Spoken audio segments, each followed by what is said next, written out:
Yo quiero animarles a que tomen sus Biblias, que tomen sus apuntes, porque hoy viene algo muy lindo en todo esto que Dios nos ha venido enseñando. Así que van preparándose, por favor, para que podamos ir estudiando en la semana, reflexionando todas estas cosas hermosas que el Espíritu Santo nos está recordando, nos está repasando y quizás para algunos nos está enseñando por primera vez. Bueno, recuerden, familia, que estamos en las redes sociales. Estamos en Facebook como Senti Miami Centro y en YouTube estamos como Iglesia Senti Miami Centro. Con el Facebook, pues lo hemos reiniciado. Con el YouTube hemos abierto una cuenta. Con el YouTube, pues recordarles, los que no se hayan suscrito, pues lo hagan, es importante que lo hagamos. ¿Cuál es el propósito de tener el mensaje de cada fin de semana, tanto en el Face como en el YouTube?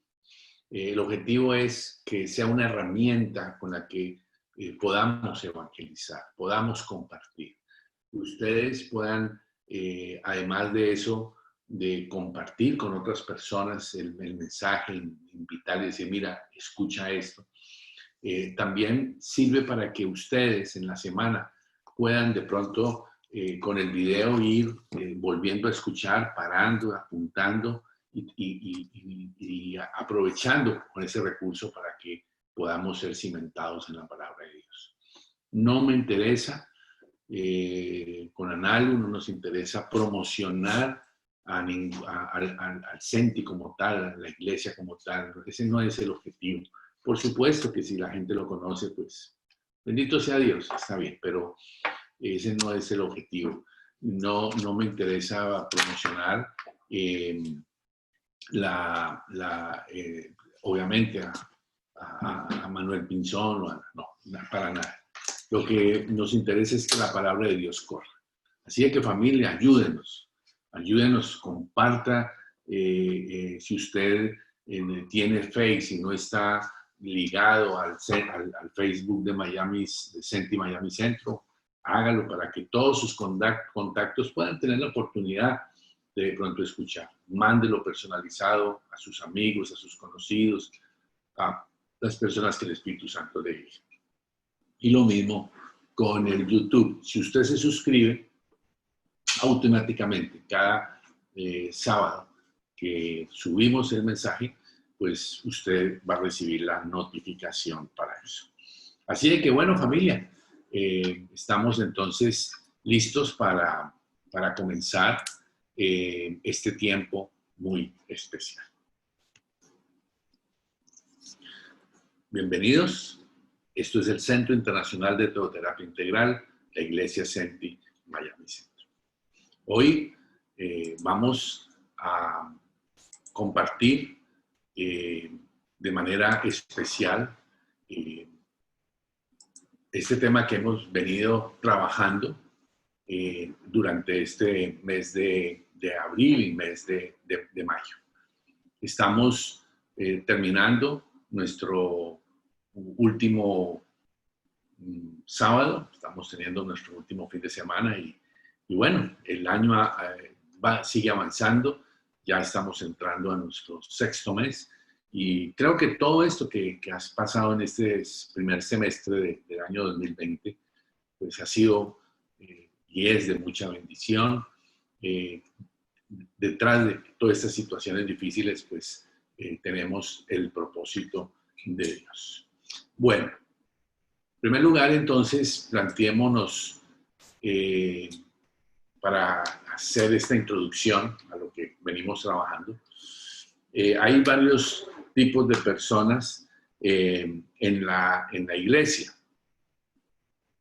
Veamos, por ejemplo, uno en la iglesia encuentra personas en las que uno las mira y uno dice, a este no se le ve a Cristo por ningún lado. Es ese tipo de personas que dicen ser cristianas, pueden hasta llevar un INRI en la frente que dicen cristiano, pueden andar con la Biblia en la mano, pueden hablar lenguaje religioso, el gloria a Dios, el aleluya, el amén, todo ese tipo de cosas, pero la imagen de Cristo no se le ve por ningún lado. Este es un tipo de personas que existen en la iglesia en el que usted y yo hoy tenemos que reflexionar de una manera humilde para reconocer y hacernos el cuestionamiento de cuál es nuestra realidad. ¿Qué es lo que la gente cuando nos mira, qué es lo que ve? Esa es una buena pregunta que debemos hacernos y necesitamos mucha humildad para estar dispuestos a escuchar las respuestas. Hay otro tipo de cristianos en la iglesia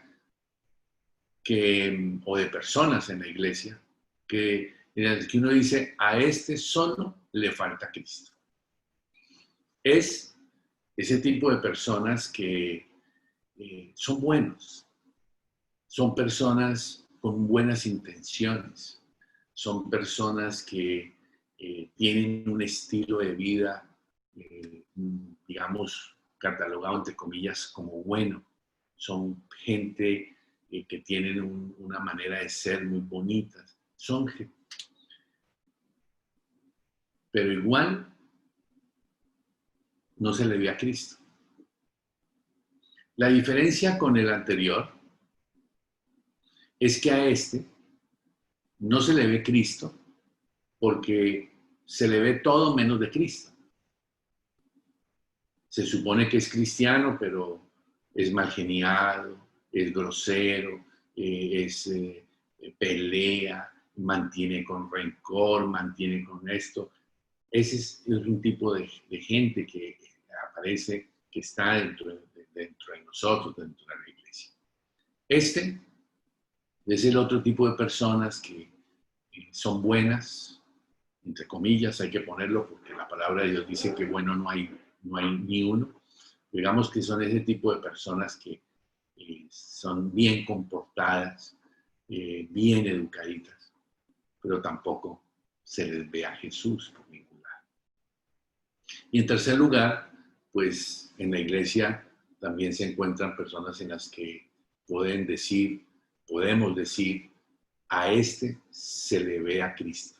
Se ve a Cristo en esta persona. Y yo quiero animarles, familia, que entendamos que el propósito que Dios tiene con usted y conmigo es que la imagen de Jesús se vea en nuestra manera de vivir, en nuestra manera de relacionarnos, en nuestra manera de hacer conexión con las personas, en la forma como tomamos decisiones, la forma como hablamos, la forma como vemos, la forma como reaccionamos, que se vea Cristo.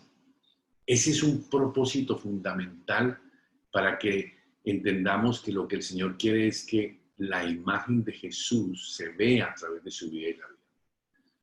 Es que cuando la Biblia dice que podamos llegar, mencionamos constantemente ese versículo, hasta la estatura de la plenitud de Cristo Jesús.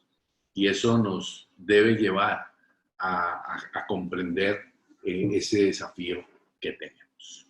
Bien, recordemos esta imagen que vimos hace una semana, hablando de que los cristianos no estamos llamados a simplemente estar a veces encendidos y después apagados, y después encendidos y después apagados, sino que estamos llamados a ser antorchas, como vemos en la imagen, antorchas que están incendiadas, que están juntas. Ese es lo normal de la vida cristiana y es lo que la palabra de Dios nos enseña con esto. Bien, antes de ver Romanos 8:2, si quieren, permítanme, les dejo ahí la imagen así. Quiero pedirles que tratemos de imaginarnos qué significan las siguientes palabras para usted en el que quiero que haga el ejercicio en la mente. Si usted se encontrara en una fila de personas que han sido condenadas a muerte,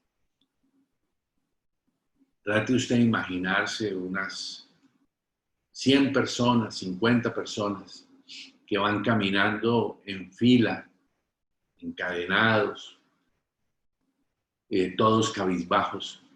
Y todas esas 100 personas, incluido usted, están allí condenados a muerte.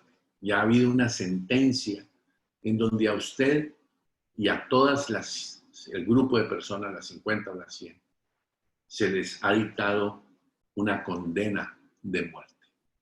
Es simplemente un ejercicio mental.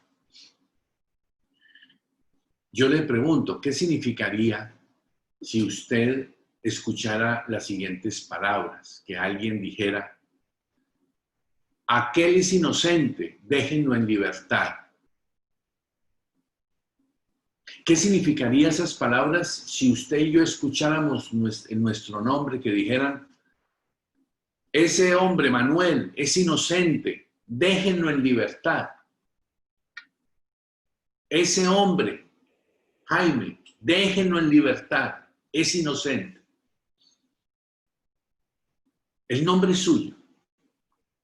¿Qué significarían esas palabras? Yo quiero animarles a que nosotros entendamos. Por mi pecado, usted y yo necesitamos morir.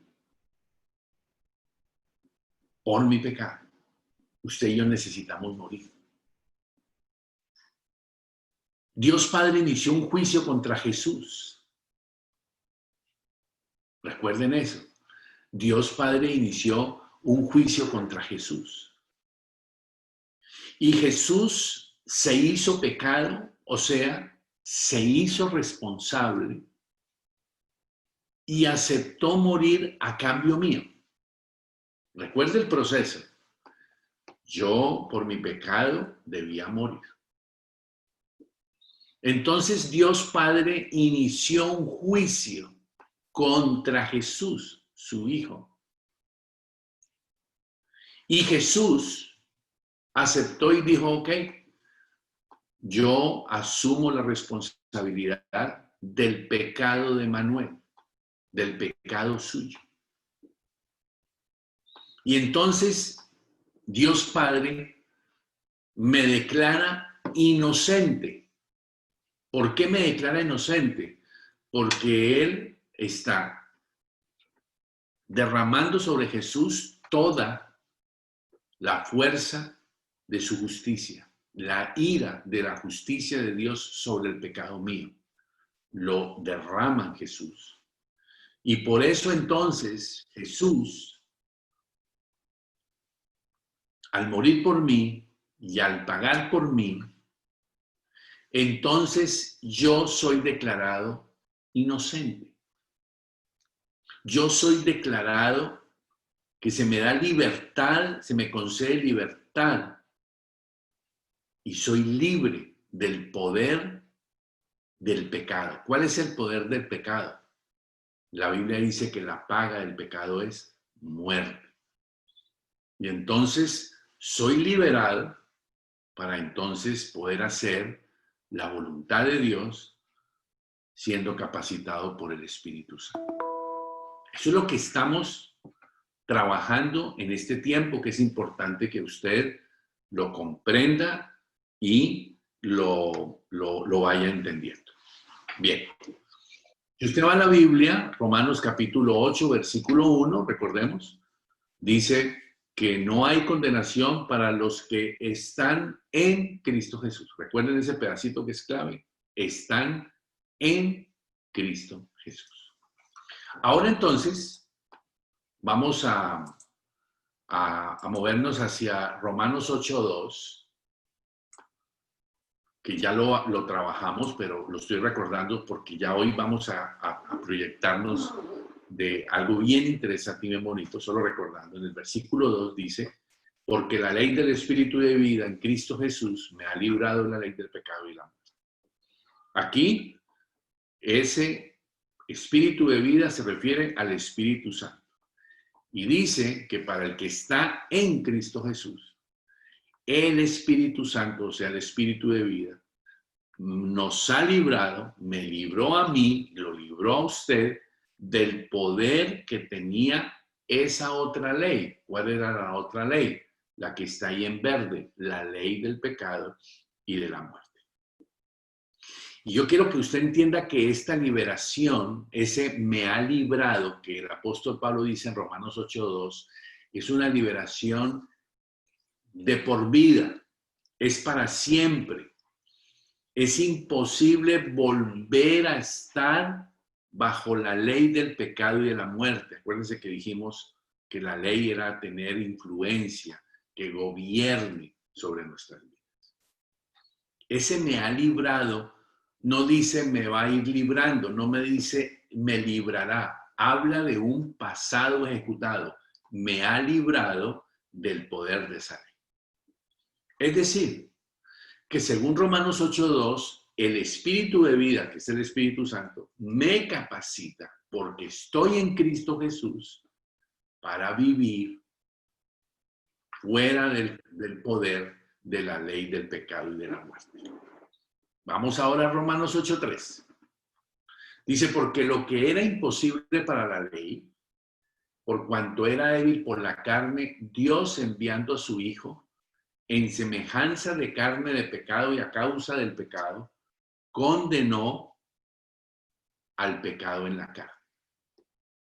Aquí lo que este versículo por ahora es imposible entender, es importante entender, es que debido a que la carne, la realidad de la naturaleza humana no puede hacer que nadie pueda cumplir la ley. La ley no puede, aunque la ley es buena y santa, la ley fracasa porque la carne no puede obedecer a Dios.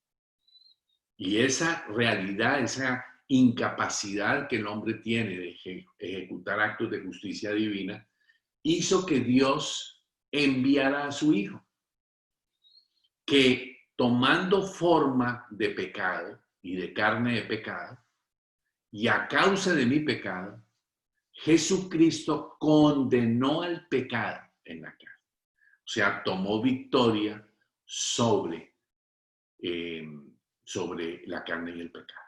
Recordemos, la clave aquí es Jesús, porque el Padre lo envió para que condenara el pecado en la carne. Ahora, vamos al versículo 4, Romanos capítulo 8, versículo 4. Recordemos que siempre que colocamos el color rojo, es el énfasis que le queremos dar. Dice, para que la justicia de la ley se cumpliese, ¿en quiénes? Pablo habla de nosotros. ¿Quiénes son nosotros? Nosotros somos los que hemos, por el Espíritu Santo, pasado a ser, a recibir la influencia del poder del Espíritu de vida, que es el Espíritu Santo. Dice, para que se cumpliese en nosotros, que no andamos conforme a la carne, sino conforme al Espíritu.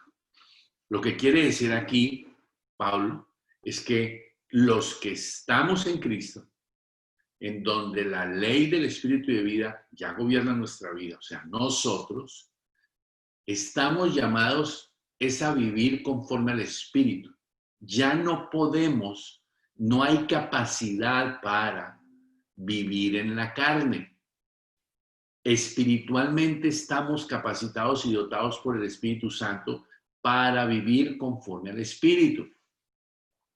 Usted dice, no, pero yo quiero vivir en la carne. No tiene por qué hacerlo. Porque usted, si tiene a Cristo en su corazón, si el Espíritu Santo mora en usted, usted está llamado y capacitado para vivir conforme al Espíritu. Y ahí donde el diablo nos ha engañado, donde nos ha metido la mentira de que es que no podemos, somos cristianos, pero no podemos vivir en el Espíritu. Sí podemos. Si usted lo cree, podemos. A partir de allí, el apóstol habla desde el versículo 5 al versículo 16, el apóstol habla de la realidad de lo que es la verdad para los creyentes y la verdad para los inconversos.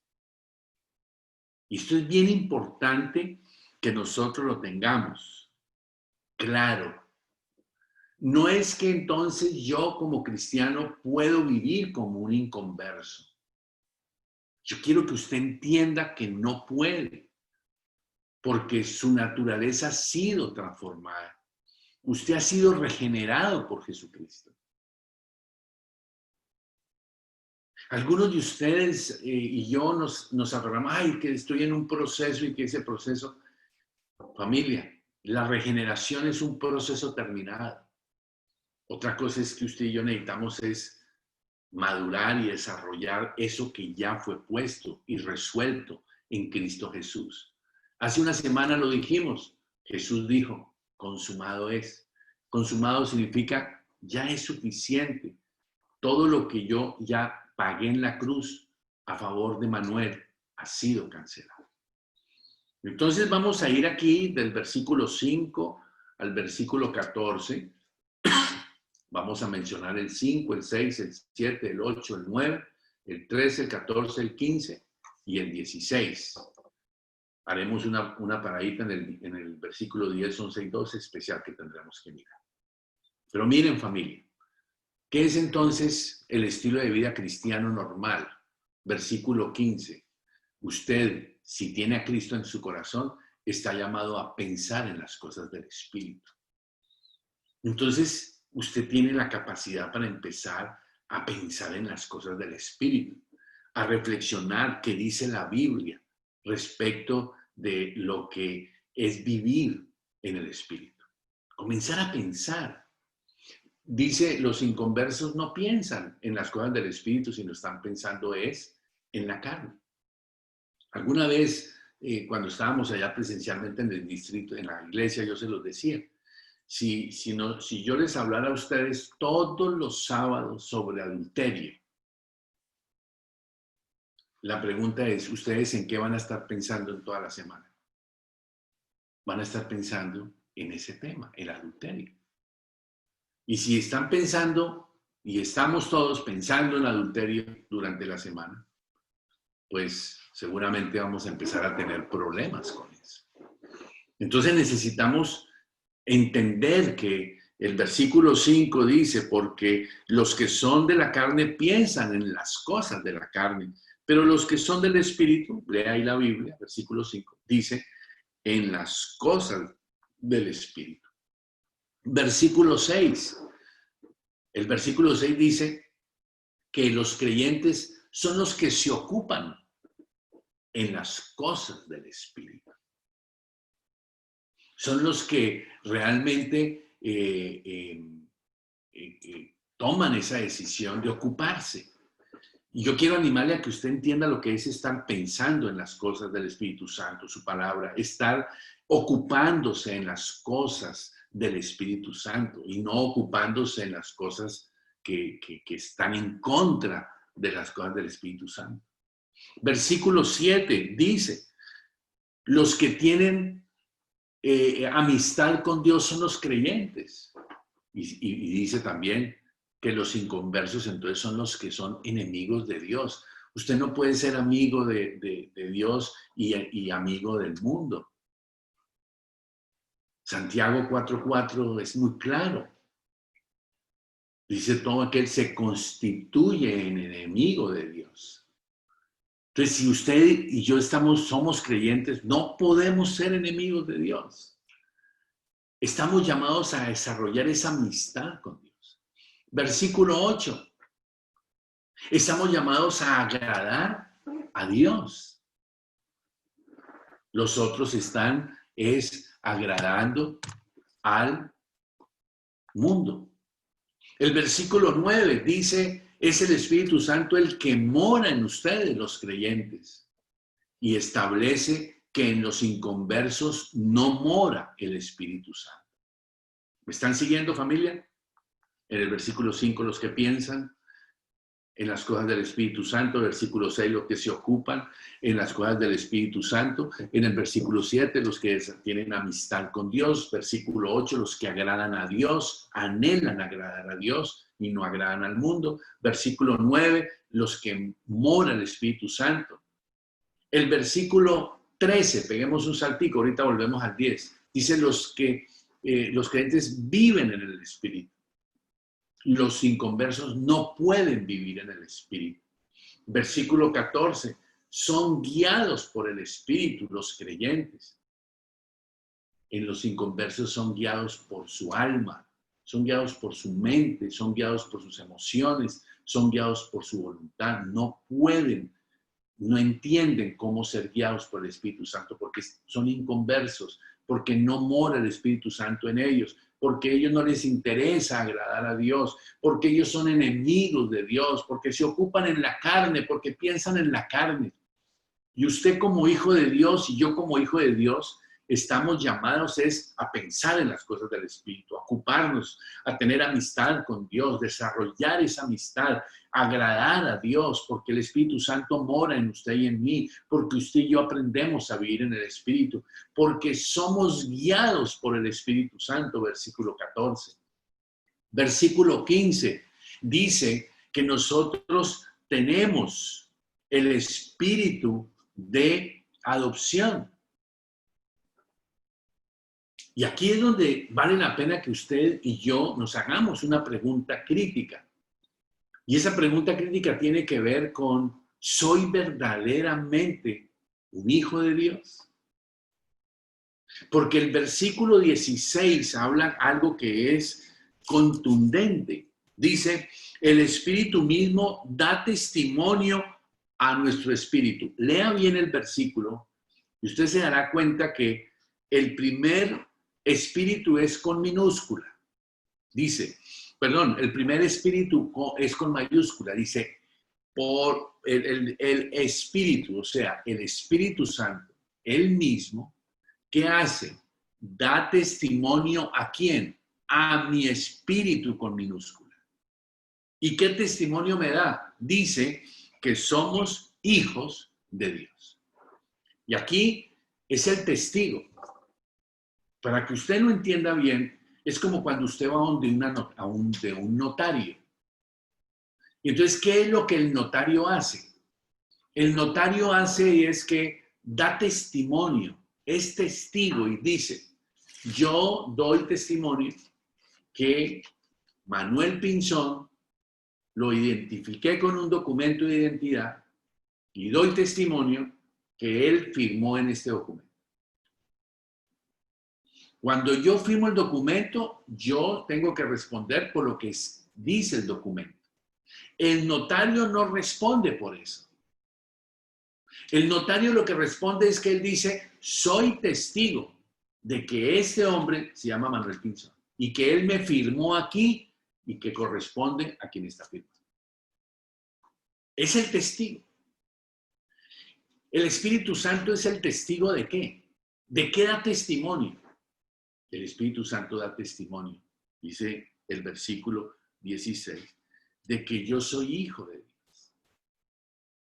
Es el que dice, sí. Manuel Pinzón fue acogido por la sangre de Cristo. Él se arrepintió. El Espíritu Santo pone el nombre suyo y dice, sí. Yo soy testigo de que este hombre ha sido lavado, esta mujer ha sido lavada por la sangre de Cristo. Yo doy testimonio que sus pecados han sido perdonados. Y es el Espíritu Santo el que grita la frase que hablamos hace un ratico y dice, es inocente, déjenlo ir, déjenlo en libertad. Yo quiero, familia, que entendamos esta preciosa bendición de lo que significa esto que ustedes están viendo ahí en el cuadro. Usted está llamado, si es que tiene el Espíritu Santo en su corazón, si es que usted recibió a Jesús en su corazón y el Espíritu Santo da testimonio de que usted es hijo de Dios, usted está llamado a pensar, a ocuparse, a ser amigo, a agradar, a entender que el Espíritu Santo mora en usted, a vivir en el Espíritu, a ser guiado por el Espíritu, porque usted tiene el espíritu de adopción.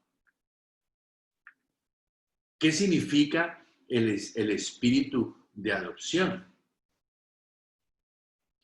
El espíritu de adopción significa que un hijo adoptado gana todos los derechos de un hijo legítimo, todos los mismos derechos y responsabilidades de un hijo legítimo. Se vuelve heredero de su nuevo padre. Ya no más somos esclavos. La Biblia dice que usted y yo ahora somos coherederos. ¿Qué significa? Somos hijos, que tenemos perdón, que tenemos vida eterna, que tenemos bendición, que tenemos protección. Esa es la certeza que el Espíritu Santo debe colocar en tu corazón de que tú eres hijo de Dios. Y esa certeza te lleva a vivir cada día en el Espíritu. Porque ya no estás bajo la ley del pecado y de la muerte, sino estás bajo la ley del espíritu de vida que vimos en Romanos capítulo 8, versículo 2. Y por toda esta verdad, versículo 1, no hay condenación para el que está en Cristo Jesús. Entonces, familia, entendamos este regalo precioso que Dios coloca delante nuestro. ¿Cómo debe ser su estilo de vida? Según esto que la palabra de Dios nos enseña. Si el Espíritu Santo, usted dice que el Espíritu Santo mora en su corazón. Usted no puede estar pensando en la carne. Miren la segunda columna. Usted no puede estar ocupado en la carne. Usted no puede ser enemigo de Dios. Usted no puede estar agradando al mundo. Usted no puede estar viviendo como si el Espíritu Santo no morara en usted. Usted no es capacitado para vivir en el Espíritu. Usted es guiado por el alma. Usted vive en un espíritu de esclavitud. Y eso no es lo que el Espíritu Santo da testimonio. Entonces usted tiene que tomar la decisión de vivir según la columna de la izquierda, como creyente, como hijo de Dios. Hay una historia bonita de el rey Juan Carlos, que ya abdicó el papá del actual rey de España. Cuando él era niño, 8, 9 años, él era un niño. Y en esa época quien gobernaba España era Franco, el general Franco. Y ese general Franco, pues durante esa época combatió todo el sistema monárquico español y fue un dictador. Y se cuenta la historia que el rey Juan Carlos, siendo un niño de 8, 10, 12 años, no sé cuántos años tendría, cuando él se presentaba, él saludaba y se presentaba y decía, mucho gusto, Juan Carlos, rey de España.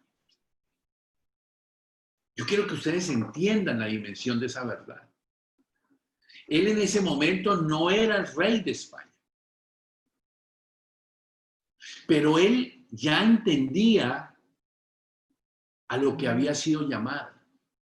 Y siendo un niño, se presentaba como rey. Soy rey, Juan Carlos. Había comprendido y entendido desde temprana edad a qué estaba siendo llamado. Todavía era un niño, todavía no ejercitaba como rey, pero ya en su cabeza había esa visión. Y es lo mismo que usted y yo tenemos que hacer, que usted entienda que ha sido llamado para vivir como hijo de Dios. ¿Cómo vive un hijo de Dios? ¿Cuál es la vida cristiana normal? ¿Qué es lo normal que usted y yo hagamos? Queremos pensar en las cosas de Dios, ocuparnos de las cosas de Dios, tener la amistad con Dios, agradar a Dios, reconocer que el Espíritu Santo mora en nosotros, vivir en el Espíritu, dejarnos guiar por el Espíritu, comprender esa hermosura del Espíritu de adopción. Y por último, dejar que el Espíritu Santo cada día diga, sí, este es hijo mío, este es hijo de Dios, ha sido lavado por la sangre del Cordero. Ahora, entonces, volvamos al versículo 10, porque para que vayamos aterrizando, podamos, porque yo sé que en su corazón puede haber una pregunta. Usted dice, pero, ¿cómo es? ¿Cómo voy yo para vivir en el Espíritu? Porque tengo una realidad humana. Dice el versículo 10. Pero si Cristo está en vosotros, ojo, el cuerpo en verdad está muerto a causa del pecado. Si Cristo está en vosotros, escúchenlo, está hablando a usted y a mí, que hemos recibido a Cristo. Pero Pablo está diciendo que el Espíritu vive, y ese Espíritu con minúscula, no es Espíritu con mayúscula, es Espíritu con minúscula. ¿Qué quiere decir? Que cuando yo recibí a Cristo, que Cristo está en mí por el Espíritu Santo, mi espíritu vive. Mi dimensión espiritual tiene la vida de Dios. Pero mi cuerpo, dice el apóstol Pablo, en verdad está muerto a causa del pecado. ¿Qué significa eso? Voy a leer nuevamente el versículo para que usted lo entienda. Si ese pero es clave, si está Cristo en usted, su cuerpo está muerto a causa del pecado. Es decir, que todavía nuestro cuerpo, por el mundo caído en que estamos viviendo, tiene la debilidad para pecar. Tiene dificultades, se va deteriorando. Es débil por causa del pecado. Está muerto. Y entonces no ha sucedido algo que está por suceder, que será que en su momento, cuando resucitemos, entonces recibiremos un cuerpo glorificado. Y este versículo 10 lo que está diciendo es que al recibir al Espíritu Santo y morar en mí, mi espíritu nació de nuevo, recibo vida eterna, pero mi cuerpo está aún, mientras resucito, yo estoy sujeto a la debilidad. Y ahí es donde entonces dice el versículo 11, si el Espíritu mayúscula, o sea, Espíritu Santo, de aquel que levantó de los muertos a Jesús, mora en usted y mora en mí, dice, ese que levantó de los muertos a Cristo, o sea, el Espíritu Santo, vivificará vuestros cuerpos mortales. O sea, es un evento que está en el futuro. Mire el verbo, vivificará. Es un evento que está por venir cuando venga la resurrección. Por eso entonces es que como nuestro cuerpo está todavía en esa debilidad, es que usted y yo, si queremos, podemos pecar, pero no es que tengamos que pecar. Es bien importante que usted entienda eso. Mire lo que dice el versículo 12. El versículo 12 es espectacular porque dice, así que hermanos, deudores somos. ¿Qué es un deudor? Un deudor es aquella persona que tiene una deuda. Es una persona que tiene una responsabilidad, tiene una obligación a pagar. Entonces, ¿qué es lo que dice aquí el apóstol? Dice, ustedes, hermanos, nosotros los cristianos, dice, ustedes tienen una obligación, tienen una responsabilidad. ¿Con quién? Con vivir en el Espíritu. En el versículo dice, no tienen responsabilidad con la carne, ni vivir en la carne, sino por deducción. Dice, versículo 12, ustedes cristianos tienen una responsabilidad y son deudores de ustedes. ¿Qué son? Deben vivir en el Espíritu. Nosotros debemos vivir en el Espíritu. Esa es nuestra responsabilidad. ¿Y qué es vivir en el Espíritu? Pues ya lo vimos, es este cuadrito. Pensar en las cosas de Dios, ocuparnos, tener amistad con el Señor, agradar a Dios, bendecir la presencia del Espíritu Santo, cuidar la presencia del Espíritu Santo en mi vida, vivir en el Espíritu, ser guiado por el Espíritu, entender el espíritu de adopción. Miren esta belleza, familia. Es que usted y yo, esa es la responsabilidad que tenemos. Ahora, si usted vive en la carne y quiere vivir conforme a la carne, usted está siendo deudor a la carne y está violentando la Biblia. Luego usted no tiene por qué pecar. Y ahora el versículo 17. Todo venía tan hermoso, pero de pronto llega y dice, y si hijos, somos herederos. Gloria a Dios, somos herederos. Y además de eso dice, somos coherederos con Cristo. Gloria a Dios. Y aquí viene un pedazo del versículo que a mí no me gusta. Dice, y es que padecemos juntamente con Él, para que juntamente con Él seamos glorificados. ¿Qué significa este padecer? ¿Por qué tiene que aparecer que tengo que padecer? Pues familia, la respuesta es que usted y yo tenemos que entender que si nos identificamos con Cristo, eso tiene un precio. Y eso es lo que vamos a ver la próxima semana. Pero por ahora, usted entenderá y comprenderá que al entender toda esta bendición, todo este regalo, todo esto que implica la vida cristiana, pues pagar ese precio, identificarnos con Cristo, el mismo Espíritu Santo nos va a capacitar para esa bendición. Así que familia, yo quiero animarles a que por el Espíritu Santo tomemos esta verdad de la palabra, esta preciosa bendición y verdad de Romanos capítulo 8 que hemos estado digiriendo y trabajando y metiéndonos en la profundidad de la palabra de Dios para descubrir estas perlas preciosas. Usted tiene hoy la responsabilidad de decidir cómo va a vivir.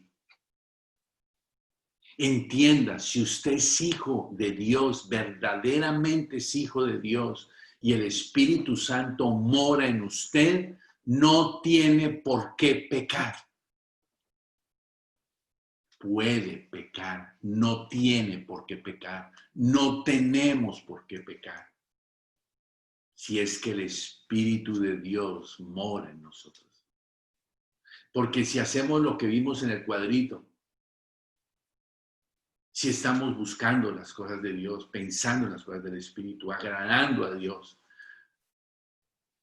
y toda esa serie de cosas que vimos en el cuadrito, vamos a empezar a descubrir cosas tremendas. Y usted descubrirá que la vida cristiana no es un yo-yo. Sube y baja, sube y baja.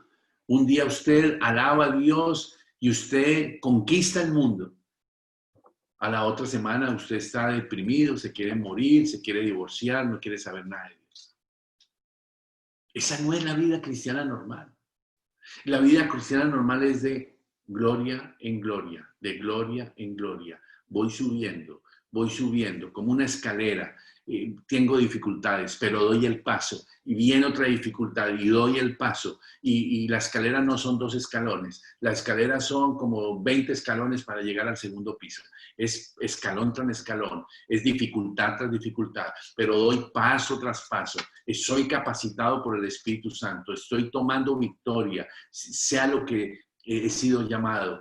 Tomo la decisión de agradar a Dios con mis palabras, con mis acciones, con mi manera de mirar, con mi manera de oír, con mi manera de hablar, cómo manejo mi corazón. Dejo que el Espíritu Santo gobierne mi mente, gobierne mis emociones, gobierne mi voluntad.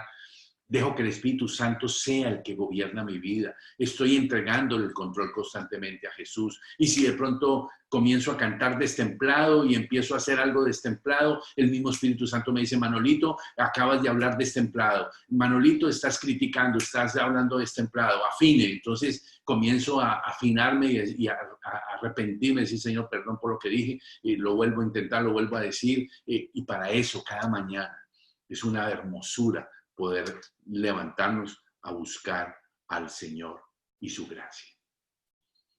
Por eso, familia, yo les invito a que oremos, porque aquí está, frente a nosotros, el que seamos deudores, el que asumamos esa responsabilidad, como cuando usted es deudor ante un banco y usted tiene que pagar.